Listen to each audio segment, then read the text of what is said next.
मुसाफिर की काली मस्जिद के ट्रस्ट के अंदर हमारा कोई इन्वॉल्वमेंट नहीं, मेरा खासकर सिर्फ हमने उनको गाइड किया है। 2016 में एक लेटर आया था म्यूनसिपल कॉर्पोरेशन का कि मस्जिद के पार्ट गिर नहीं जा रहा है तो उसको रिपेयर कर दो। तो हमने वो जब इंक्वायरी की तो पता चल गया कि इसमें ना चेंज रिपोर्ट है, ना ट्रस्टी है, दुनिया भर का करप्शन है।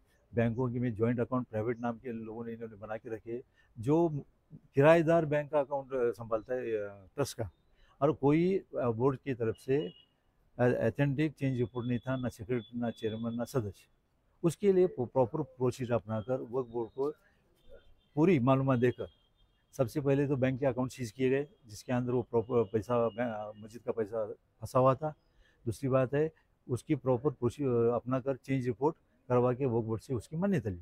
आपका इन्वॉल्व होने का वजह क्या है? आप पूना में रहते, शोलापुरी की मस्जिद है, वो मामला क्या है? हम Maharashtra Waqf liberation and protection task force, Maharashtra के अंदर हम अवेयरनेस का काम करते हैं। जितनी मस्जिद, दरगाह, कब्रिस्तान है इसकी प्रॉपर चीज़ जो है तो ट्रस्ट के अंदर आना चाहिए, और वो आना चाहिए, इसलिए हम अवेयरनेस का प्रोग्राम पूरे महाराष्ट्र में करते हैं। तो अभी ये जो एलिगेशन लगाया है अखबार ने, तो इससे क्या कैसा देखते हैं आप?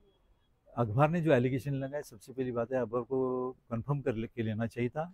As per the media act के हिसाब से उन्होंने नहीं किया, तो उसके हिसाब से उनके ऊपर हम डिफेमेशन का केस डालेंगे।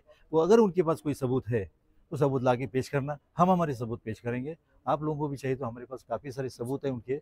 और साथ में असल वजह ये अखबार की ये नहीं है कि वो काली मस्जिद या वडू बुद्रुक जो बताया गया पेपर के अंदर, असली वजह है कि मुसाफिर खाना और मस्जिद जो आज वक्फ बोर्ड ने उसको नॉन वक्फ किया, उसके अगेंस्ट हम लड़ रहे। इसलिए उस इश्यू को इन लोगों ने डाइवर्ट करने के लिए आज के अखबार में जो भी अखबार में दे दिया है वो अखबार में कोशिश की गई है।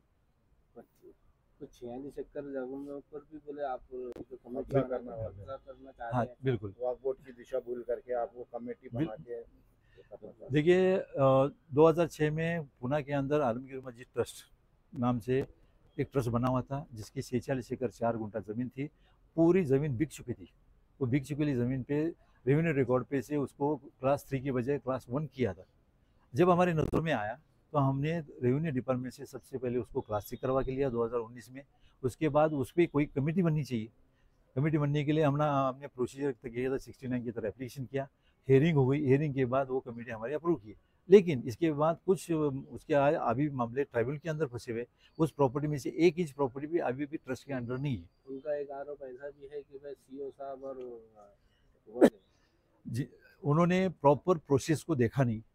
अगर प्रोसेस उनके पास नहीं है तो हम आपको देख देंगे किस तरह से 64 हो गई, किस तरह से 65 हो गया, किस तरह से 69 हो गया। उसके बाद कमेटी कैसी अप्रूव हो गई, उस अप्रूव के वक्त क्या क्या डॉक्यूमेंट्स थे, क्या क्या प्रूफ थे, सब दिए गए। और सामने वाले भी उस हियरिंग में वो लोग भी मौजूद थे। हमको पता ही नहीं। पूरे महाराष्ट्र से रिस्पांस मिला है, उसके बाद में आपके ऊपर आज ये पेपर में एलिगेशन लगे, तो क्या ये कैसे देखते हैं इसको और इस पे क्या एक्शन लेंगे आप?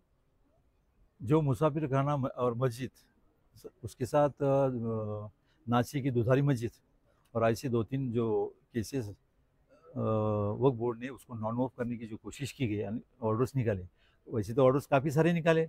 184 केसेस जो सुप्रीम कोर्ट से रिटर आ गए थे उसके ऊपर वक्फ बोर्ड का ओपिनियन मांगा था, ना कि उसको नॉन वक्फ करने की कोशिश की गई थी। लेकिन आज हमारे पास दो दुधारी मस्जिद और मुसाफिर खाना और मस्जिद, उसके ऑर्डर कॉपी जब मिली तो ये पता चलता है कि सेक्शन 40 के अंदर ये इसको नॉन वक्फ किया जाता है। अभी वक्फ बोर्ड बना किस लिए? वक्फ प्रॉपर्टी को सिक्योर करनी बना या उसको नॉन सिक्योर करने के लिए बना? सबसे बड़ा सवाल पब्लिक के सामने वो आ गया। उस इशू को लेके हम चले।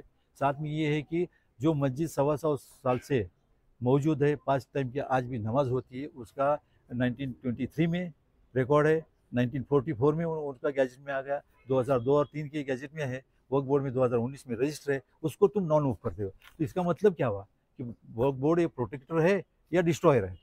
इसीलिए हम वो हक की लड़ाई लड़ने के लिए हमने वो सवाल पैदा किया है कि जितना भी वक्फ बोर्ड ने नॉन वक्फ करने का जो प्रोसेस चल रहा है, हालात को देखते हुए, कौन है इसके पीछे, क्या लगता है? वक्फ बोर्ड जो है, ऑर्डर वक्फ बोर्ड देता है तो वक्फ बोर्ड ही रहेगा। पर्सनल इंडिविजुअल नाम तो नहीं ले सकते। तो इन्हें कोई करवा रहा है क्या कि कोई लीडरों का हाथ है अभी इनके पीछे, अभी वक्फ बोर्ड उसी के लिए हम अदालत का दरवाज़ा खटखटा रहे। अदालत में जाएंगे, अदालत से जाकर हम गवर्नमेंट को अप्रोच हो जाएंगे और गवर्नमेंट को पूछेंगे कि भाई क्या हो रहा है। आपने एक बात की थी उसमें कि मस्जिद और दरगाह तोड़ के 75 मंजिला का टावर बन रहा है जो कि पूरी जमीन है 11,000 स्क्वायर फुट है। क्या ये बात सही है? जो अपोनेंट लड़ रहे उसी लिए लड़ रहे, SBUT जो भी कॉन्ट्रैक्टर है वो इसीलिए लड़ रहे कि 75 माले का उनको टावर बनाने के लिए बहुत दिक्कत आ रही, इसीलिए इस मस्जिद को शहीद करके वो उसको सांस्कृतिक हॉल बनाने के हिसाब से उस लिए फाइट कर रहे, अदालतों में वो भी फाइट कर रहे। अभी 30 दिन का उसको स्टे मिल गया है।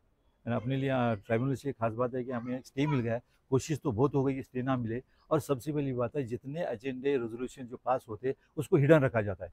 तो हमारा ये कहना है कि ये वक्फ बोर्ड पब्लिक प्रॉपर्टी के लिए काम करता है, तो पब्लिक के लिए आना चाहिए और पब्लिक की नज़र में ट्रांसपेरेंसी बढ़नी चाहिए। और अब अभी क्या लीगल स्टेप उठाएंगे इसके हम अकबर के खिलाफ? हम अभी ट्राइब्यूनल में अप्रोच हो रहे, ट्राइब्यूनल के बाद उसके आगे हाई कोर्ट भी जाएंगे, सुप्रीम कोर्ट भी जाएंगे।